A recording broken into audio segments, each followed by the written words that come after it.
Olá, pessoal, bom dia. Espero que estejam todos bem. Estamos dando início a mais uma aula, tá? Uma aula online a partir do portal da TEDUC. Nossa aula de hoje será gravada, certo? Visto que nessa semana nós já tivemos nossa aula ao vivo, que foi na segunda-feira, e estamos no segundo momento, na segunda aula, tá? Que será hoje, tá certo? Então, nós iremos dar continuidade aos nossos conteúdos, tá?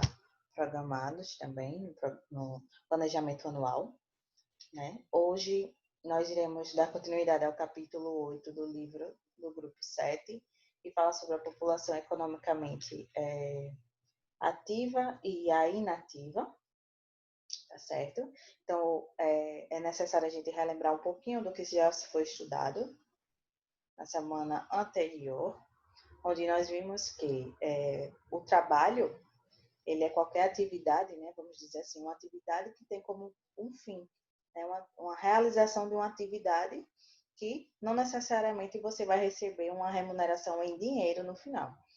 Tido como exemplo, né, as donas de casa, as mães de família, né, que elas trabalham em casa, mas que elas não recebem o dinheiro em si, um salário, né, como vamos dizer assim, pelo seu trabalho, mas elas fazem essa ação, tá?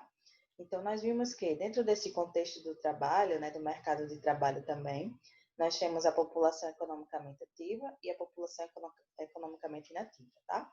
Então, a população economicamente ativa é aquela em que se tem uma idade já própria para o trabalho, né, alguma forma de trabalho remunerado. Se inicia aos 16 anos, né? E todo esse processo das pessoas que estão aptas para o trabalho, tá? Então, geralmente, aos 16 anos, aos 17, entram no mercado de trabalho como um jovem aprendiz, né? Hoje nós temos esses serviços, esses programas que inserem os jovens cada vez mais no mercado de trabalho, certo?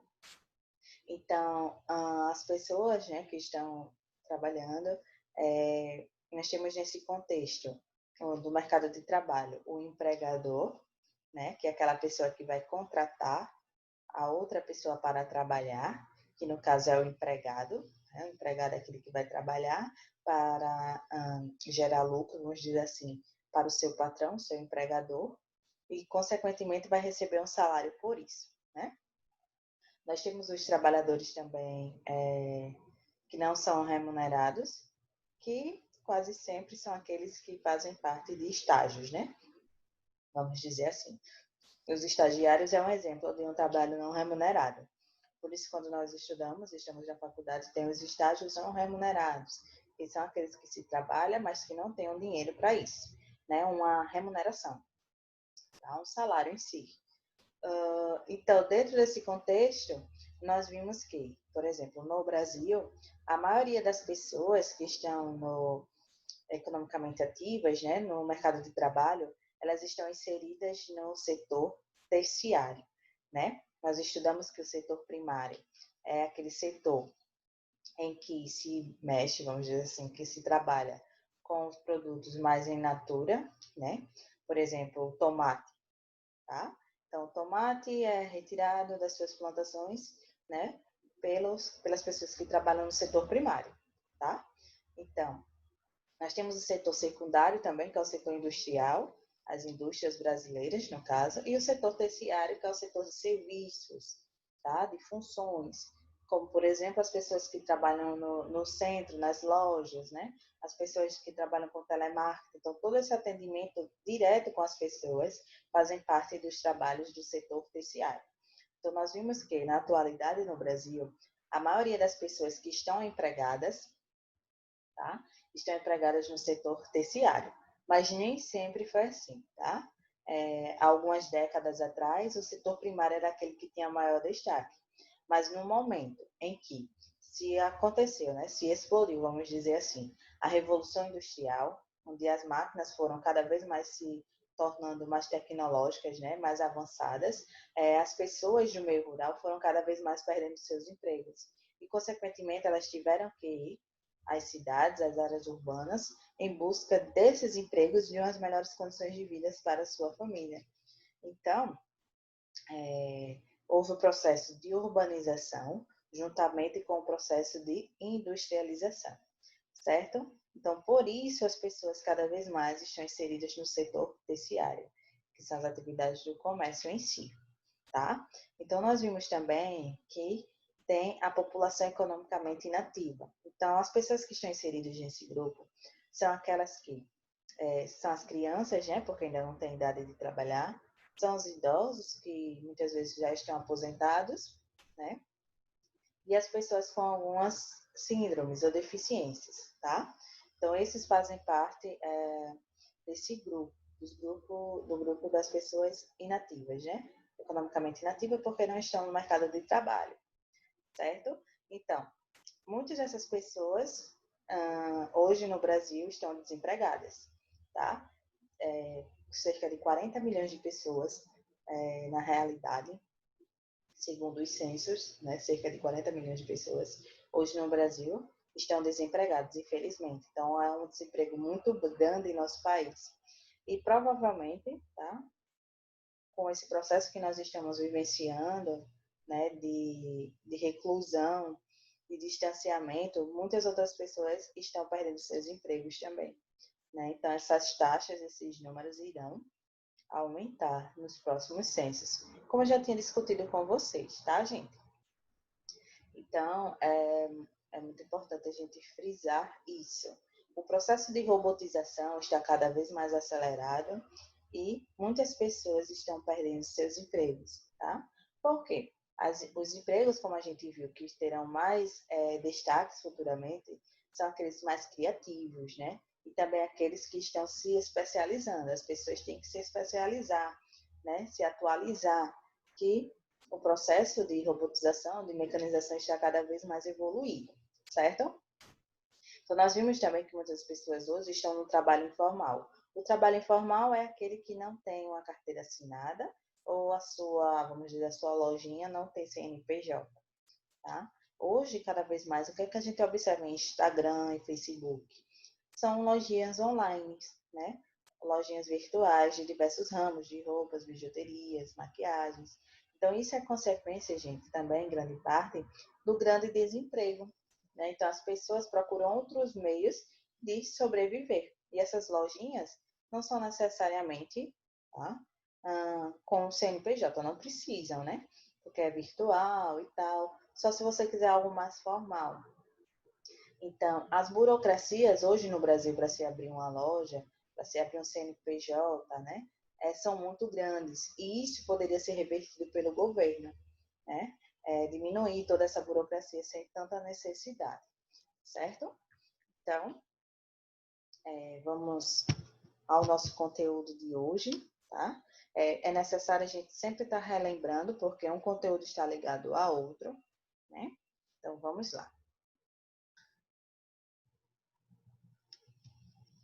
Aula de Geografia para o 7º ano A e o 7º ano B. As problemáticas do mercado de trabalho. Professora Rosalia, tá? Eu Largo Alagoas. Então, hoje, nós iremos estudar as questões, problemas relacionados a alguns trabalhos, alguns tipos de trabalho, né? Sabemos que alguns trabalhos são ilegais, né? E muitas vezes outros são bem polêmicos, tá? A presença de algumas pessoas nesses mercados de trabalho também ainda continua sendo uma polêmica, uma problemática. Então, a gente vai estudar isso hoje, tá, gente? Vamos lá. Eu trouxe aqui para vocês 3 exemplos, tá? Que são os 3 tópicos que nós iremos estudar bastante hoje. Então, a primeira é a mulher, né? A mulher é o quê? A mulher trabalhando, no caso. Então, a mulher inserida no mercado de trabalho, tá, gente? Que é um contexto recente. Sabemos que os trabalhos, né, vamos dizer assim, fora, em uma empresa, eram mais realizados por homens, né? Mas essa realidade vem se modificando. A gente vai estudar isso também. O trabalho infantil, tá, gente? Que infelizmente é uma realidade, e principalmente no nosso Brasil. E também o trabalho ilegal, análogo ao trabalho escravo. tá? Sabemos que no Brasil ainda existem pessoas trabalhando dessa forma, infelizmente. Aqui, por exemplo, é a fabricação do carvão, né? O carvão que nós utilizamos para fazer churrasco, aquele carvão lá, tá? Mas existem outras fontes também de trabalho que se assemelham à escravidão, tá certo? Ainda hoje no Brasil, mesmo após tantos anos da abolição da escravatura aqui no nosso país. Embora o mercado de trabalho tenha se transformado com o tempo, algumas problemáticas, como a desigualdade de gênero, a exploração da mão de obra infantil e o trabalho escravo ainda persistem. A inserção da mulher no mercado de trabalho ocorreu de forma tardia e, apesar de sua presença ser cada vez maior, as mulheres ainda enfrentam grandes problemas, tá, gente? Então, a entrada da mulher, né, desse gênero, no mercado de trabalho, né, o trabalhar fora, justamente, é algo muito recente, tá? E ainda sofre, né, com a questão de alguns preconceitos e desigualdades, mesmo com tanto esse trabalho para se trazer a igualdade de gênero, né? Mas ainda temos esse problema. Isso foi algo mais recente, a inserção da mulher, né? Então se diz aí como uma forma tardia, poderia ter sido anterior, né? Anterior a muito anterior, né? Visto que as mulheres antigamente eram vistas como pessoas para cuidar só da sua família e do seu lar, né? Não era para trabalhar fora, certo? Então, o trabalho infantil é um grave problema social relacionado à pobreza, com consequências para o desenvolvimento de toda a sociedade. Em muitas partes do Brasil, ainda é possível encontrar a exploração do trabalho semelhante à escravidão, denominada servidão por dívidas, tá, gente? Então, outro contexto que nós iremos ver hoje também é o trabalho infantil, tá? Graças a Deus, vocês são privilegiados, né? Não necessitam trabalhar, têm uma condição social legal, né? Não precisa desse trabalho tão triste, vamos dizer assim, porque uma criança perder o seu período infantil, né? A sua a época de brincar realmente para dar lugar a um trabalho, né, gente? É algo muito triste, tá? Mas isso está muito relacionado à pobreza. Então, as crianças, algumas crianças de classes sociais mais baixas, infelizmente, têm que trabalhar, né? Por quê? Porque a família não tem uma renda legal para suprir as necessidades de todas aquelas pessoas, então eles têm que trabalhar, né? E muitas vezes esse trabalho ele é como uma forma de pagamento de uma dívida que a família fez e colocou o seu filho, vamos dizer assim, ou seu neto para trabalhar em troca do pagamento dessa dívida, tá? Aí eu trouxe para vocês aqui uns números, uns dados, uma fonte do IBGE, né? Que é o Instituto Brasileiro de Geografia e Estatística, que é aquele órgão que nós mais estudamos quando a gente trabalha os conceitos sobre o Brasil, porque é ele que quantifica, né? Que faz esses censos, que são muito importantes. Então, é a participação da mulher no mercado de trabalho, a presença feminina no Brasil. Nós temos aí a participação de mulheres e homens em postos de trabalhos formais, tá, gente? É importante ressaltar que são os formais. Nesse momento, nós não estamos citando os informais, que esses números seriam diferenciados em percentual. Em cinza, nós temos os homens, e em rosa e vermelho, nós temos as mulheres. Em 2009, 58,1%, né, por cento dos trabalhos brasileiros eram ocupados pelos homens, né, e 41,9% ocupados pelas mulheres. No decorrer desses anos, foram se modificando, tá?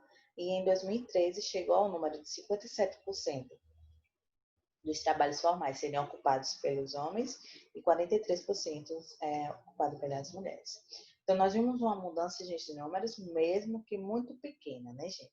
Saiu de 58,1% dos homens, caiu para 57%, 1%, vamos dizer assim, e as mulheres aumentaram uns 2% ou 1% também, né? Então, foi uma diferença muito pouca.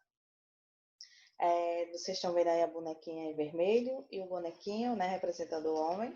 Então, os setores com maior presença feminina em 2013 percentual e os setores com a maior presença masculina. Então, a maior presença feminina está na saúde e serviços sociais. Quando, por exemplo, nós vamos a hospitais, né? Nós vemos muita presença de quê? De enfermeiras mulheres, né? De médicas também mulheres e de, no geral, trabalhos relacionados à saúde, nutricionistas, fisioterapeutas, né, psicólogos. A gente vê em grande maioria o número de mulheres, né, nesse serviço. Então, aí os dados mostram que 73,3%, tá, está com a presença feminina na área da saúde e serviços. Na educação, nós temos 66,6%. As professoras, né, gente? Um exemplo, eu, né? Vocês têm uma variedade de gêneros, né, de professor, mulheres e homens, mas que em sua maioria, nas escolas, nós temos a presença mais da mulher, tá? Alojamento e alimentação, nós temos 57,7%.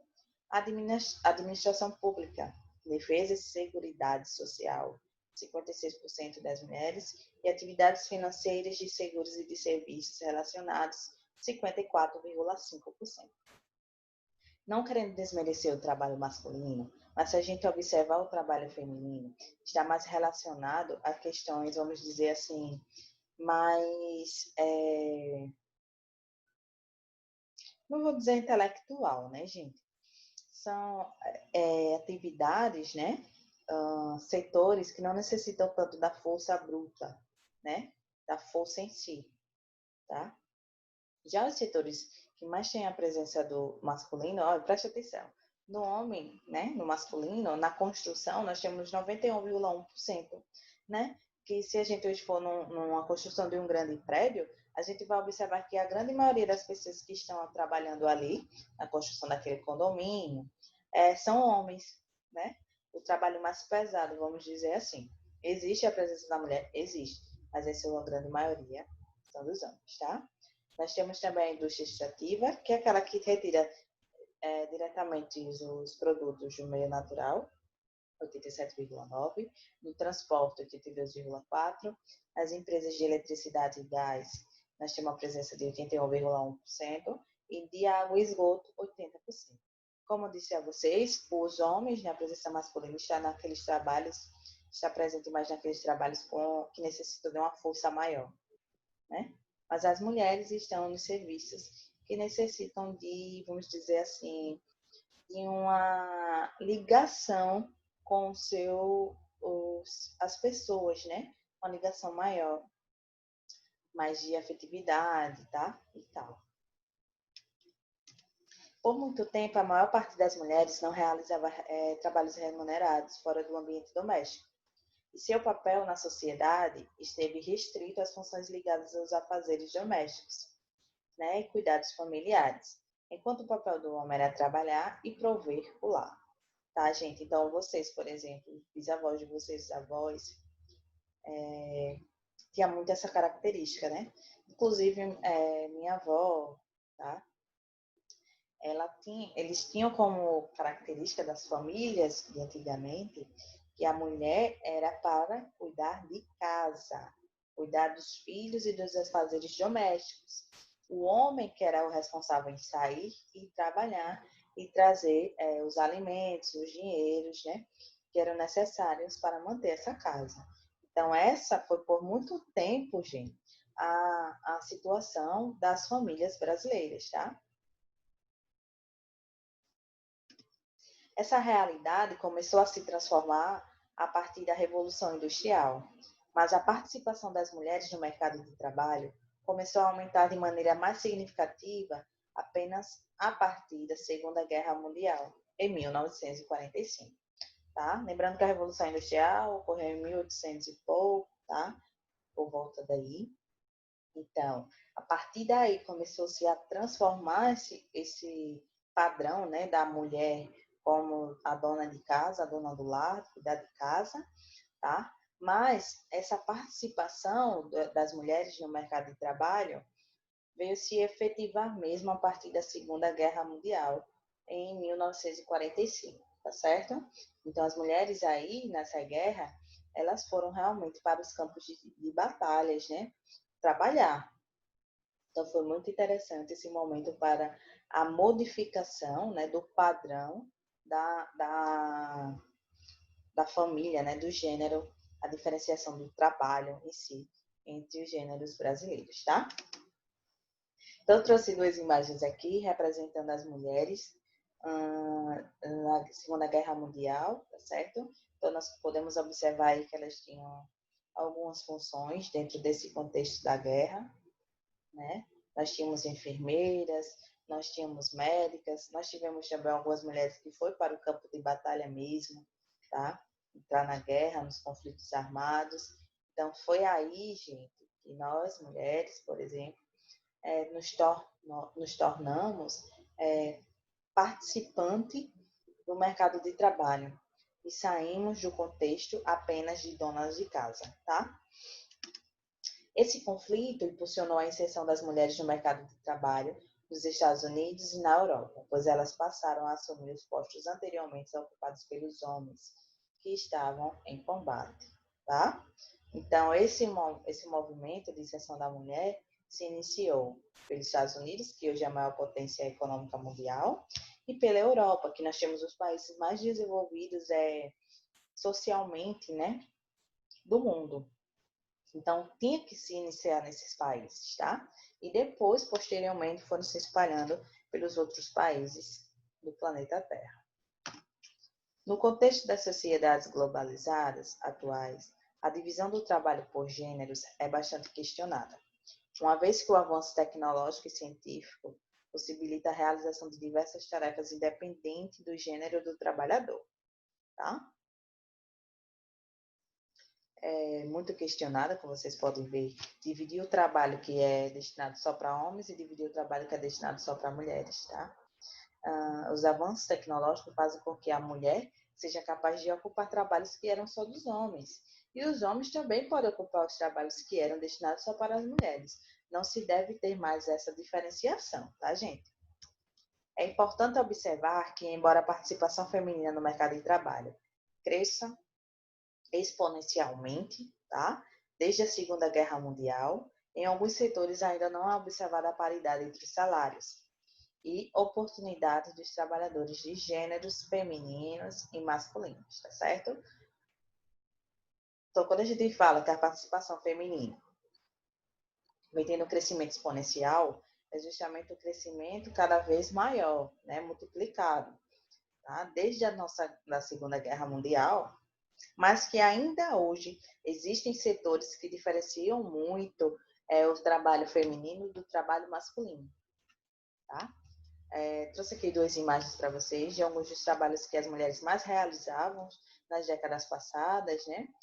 Primeiramente, mulheres trabalhando no setor industrial de tecidos, né? Inclusive aqui na cidade de Rio Largo, nós tínhamos várias indústrias de tecidos, né? De alinhamento, aviamentos, tá? Onde muitas mulheres trabalhavam, inclusive a minha avó trabalhava, então era muito destinado esse trabalho para as mulheres. E na segunda imagem nós temos mulheres com as máquinas de datilografar, que é aquelas digitações. Então também era um trabalho muito destinado às mulheres. No Brasil, a força de trabalho feminina começou a aumentar tardiamente, a partir da segunda metade do século XX. Em 1950, por exemplo, apenas 13,6% das mulheres estavam empregadas, contra 80,8% de homens que trabalhavam. Ainda na década de 1970, se dedicavam exclusivamente ao trabalho doméstico, tá? Preste atenção, apenas 13% das mulheres estavam no mercado de trabalho empregadas e 80,8% dos homens estavam empregados, né? Então, aí ainda tinha muita diferença no contexto da mulher cuidar da casa e do homem trabalhar, tá? Então, é algo muito questionado, né? Questionável, questionador, vamos dizer assim, por muito tempo, a mulher como a dona de casa em si, só para os afazeres domésticos. Com o passar dos anos, essa realidade tem se transformado, com a presença cada vez maior das mulheres no mercado de trabalho.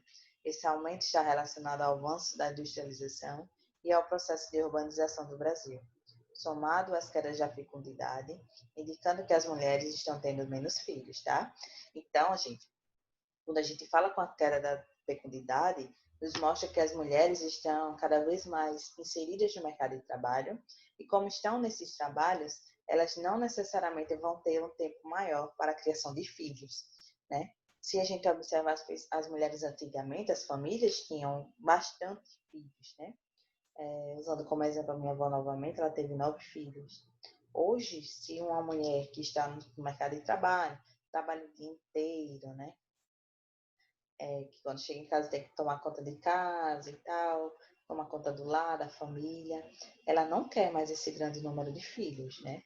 As famílias estão cada vez reduzida. Um filho ou dois, isso é a realidade da população, da grande população, né? Brasileira, tá?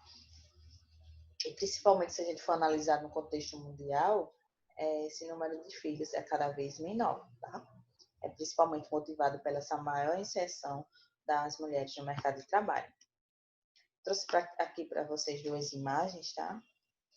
Com alguns dados.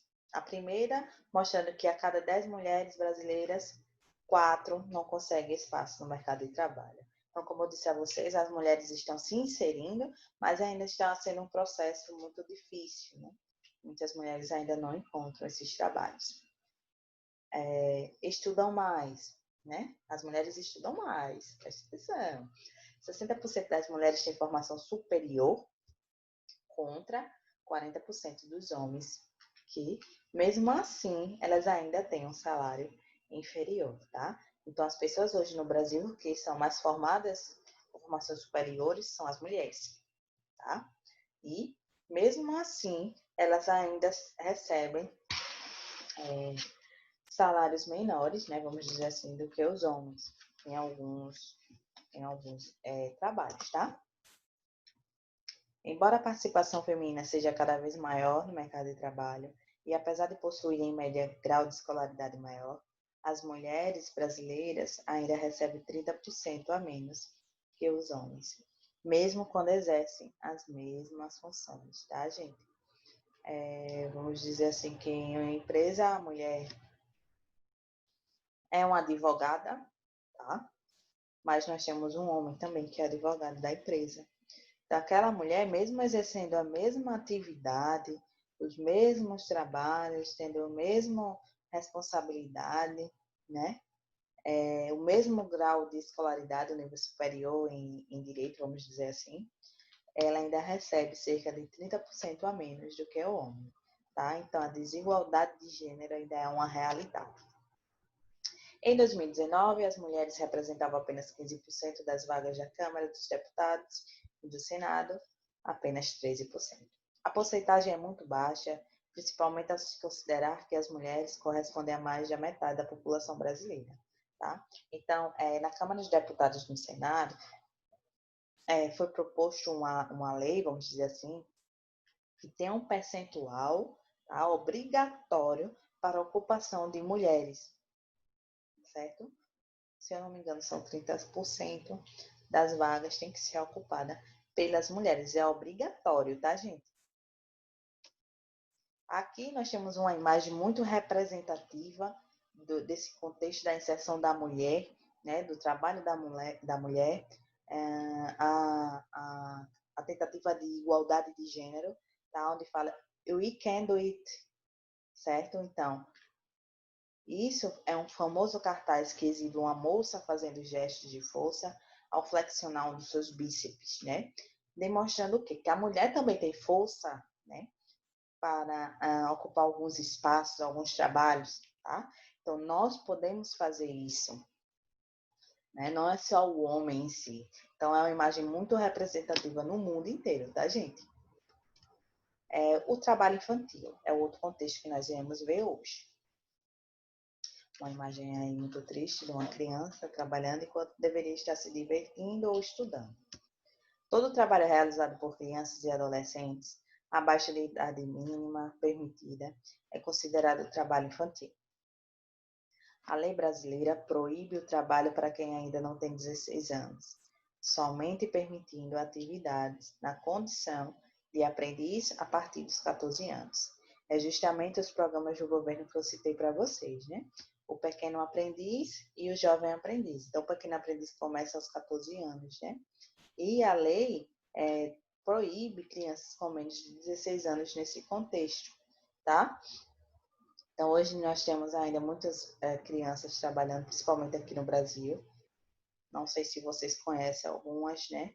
Alguns colegas que fazem esse trabalho ilegal. Mas, por exemplo, nós encontramos no nosso dia a dia crianças nos sinais trabalhando. Hoje não tanto por conta das fiscalizações, né? Mas se a gente for mais no interior e tal, nós iremos encontrar, sim, esse trabalho infantil. Segundo o IBGE, em 2017, cerca de 1,8 milhão de crianças e adolescentes estavam trabalhando. Isso significa que todos os dias milhares de crianças acordam cedo e saem para enfrentar suas jornadas de trabalho.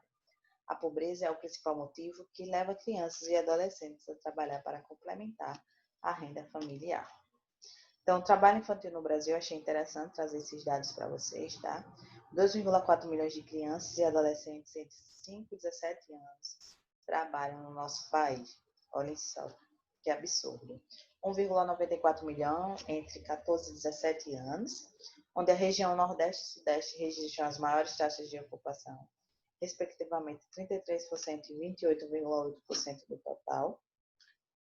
O número de meninos em situação de trabalho infantil é 1,6 milhão, cerca de 64,9%, é quase o dobro de meninas trabalhadoras, 840 mil, que é igual a 35,1%. 94,2% do trabalho infantil é doméstico, tá? E é realizado por meninas. Muito triste esses números, né? 59,2% trabalham na área urbana e 40,8% na área rural. É um grave problema social que deve ser combatido, pois na maioria das vezes crianças e jovens não frequentam a escola adequadamente, assim não desenvolvem suas capacidades de maneira saudável.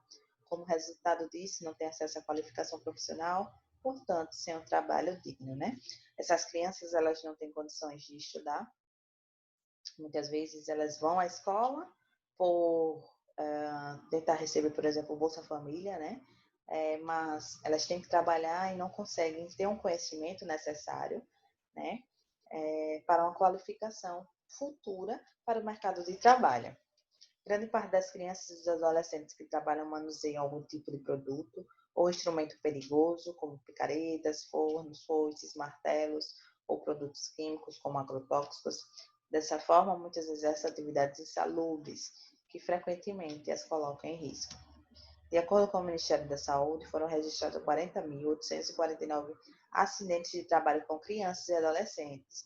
Olhem só, de 5 anos, gente, a 17, em 2007 e 2017. Nesse período, o número de acidentes graves chegou a 24.654 casos, entre traumatismo, ferimentos e amputações, e 233 crianças morreram. Muito, muito triste, né, gente? Nós temos aí duas imagens representando as crianças trabalhando. A primeira na roça, né, no setor da agricultura, e a segunda também no processo do melhoramento, vamos dizer assim, né, do tratamento do coco, né? Muito triste. Outro tema trabalhado hoje é o trabalho análogo à escravidão. Então, é semelhante à escravidão mesmo. Segundo a ONU, a servidão por dívida continua sendo uma das formas mais comuns de escravidão moderna em todas as regiões do mundo. Estima-se que mais de 21 milhões de pessoas ainda sofrem com o trabalho forçado. A pobreza, a falta de alternativas econômicas, o analfabetismo e a discriminação sofrida por grupos minoritários são fatores que tornam as pessoas mais vulneráveis ao trabalho escravo. Normalmente, as vítimas solicitam um empréstimo ou adiantamento de empregadores ou recrutadores, tá? Então, essas pessoas, elas utilizam do seu trabalho como uma forma de pagamento para suas dívidas. Conforme a OIT, a Organização Internacional do Trabalho, todo trabalho escravo é degradante, mas nem todo trabalho degradante é considerado escravo. O que diferencia um do outro é a privação da liberdade, tá? Então, no trabalho escravo, nós não teremos a liberdade, né? A liberdade de expressão, a liberdade de escolha. Segundo o IBGE, no Brasil, aproximadamente 1,5 milhão de pessoas estavam nessa situação em 2017. Esforços do governo em promover políticas públicas já libertaram muitos trabalhadores, mas essa questão ainda é um desafio. Então, trouxe duas imagens aqui representando, né, essa questão tão triste da escravidão ainda na atualidade. Primeiro, o raio-x, que é um trabalhador escravizado, são cerca de mais de 52 mil trabalhadores, né, que foram resgatados desde 1995. 95% são de homens, né, e a idade de 83% está entre 18 e 44 anos. É a idade principalmente ativa, né? Os trabalhadores libertados entre 1995 e 2016 estavam nos trabalhos, olha só, 22% no trabalho da cana-de-açúcar, 18% em lavouras diversas, 31% na pecuária, né? 32% desses trabalhadores são analfabetos e 39% só chegaram até a quarta série, né? São dados muito tristes, onde, nesse caso da escravidão, a maioria do trabalho escravo semelhante são os homens, né? E em diversos ramos, né, gente?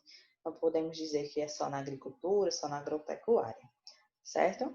Então, pessoal, nossa aula está terminando por aqui, tá? Muito obrigada pela presença de vocês, pela